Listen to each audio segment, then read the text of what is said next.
যে গাড়িগুলো দেখতে পাচ্ছেন এখানে সবই পুরাতন সাইফিন গাড়ি। এই গাড়িগুলো সবই বিক্রয় করা হবে। এখানে বিভিন্ন দামের বিভিন্ন সালের গাড়ি আছে। যদি কোনো কৃষক ভাই নিতে চান তো অবশ্যই সরাসরি আসবেন। আমাদের ঠিকানা ঝিনাইদহ জেলা সদর পুরাতন মার্কেট। এখানে আপনারা দেখতে পাচ্ছেন যে অনেকগুলো গাড়ি আছে। এই গাড়িগুলো 2-1 দিনের মধ্যে নিয়ে আসা হয়েছে মার্কেটে।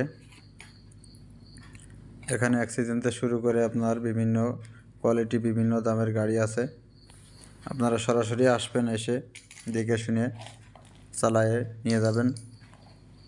গাড়িগুলো মোবিল চেঞ্জ করলে আপনারা চালাতে পারবেন। সবই খুব ভালো মানের এবং ভালো কোয়ালিটির গাড়ি। এই যে গাড়িগুলো আমি দেখাচ্ছি আপনাদের, এই গাড়িগুলো শুকনো ব্যবহার করা হয়নি, খুবই ভালো মানের গাড়ি। আর ভিডিওটি সম্পূর্ণ দেখবেন, তাহলে বুঝতে পারবেন বা জানতে পারবেন। যারা নেবেন অবশ্যই আমার সাথে যোগাযোগ করে আসবেন অথবা সরাসরি আসতে পারেন। আর ভিডিওটি ভালো লাগলে চ্যানেলটি সাবস্ক্রাইব করে রাখবেন। ধন্যবাদ সবাইকে।